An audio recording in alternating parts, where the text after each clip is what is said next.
алармыздар қазақтар, зубная фея деп кішкентай бөпелердің тістерін түсіп қалғанда жастықтың астына салып атады ғой. Біз енді қазақпыз, біз онда зубная фея, бір бәле фея деген білмейміз. Біз тауға, адам баспайтын жерге қараймыз да, не дейміз? Таудай болып өссін дейміз. Ал, таудай болып өс деп лақтырамыз. Таудай болып өс. Аха, болды. Әйтпесе әбден исламизация, енді Европа шетелдің мультиктерін көріп, Голливуд Диснейдің жаман мынандай еліктеушілік болып баратыр да. Гендер парти, бірдеме шірдеме.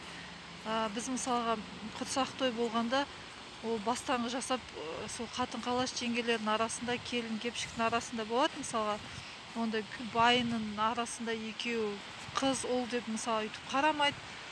Оны ешкім еш жаққа жария етпейді. Ол құрсақ көтеріп бәрі іште, өйткені бала туылу ұлы іс болғанмен ол өте құпия сақталған. Одан кейін туып, қырқынан шығарып, шілдеханасы бір жасынан кейін барып, мысалға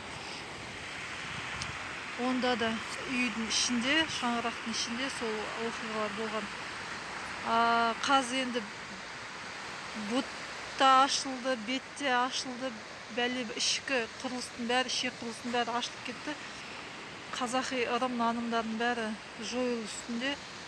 Енді бұл ұятты өте ата-бабамыздың алдында біз ұрпақтар үшін өте ұят нәрсе. Сол үшін салт дәстүрді, тәңірлік дінді, әдет-ғұрыпты ұмытпаңыздар, сақтап жүріңіздер.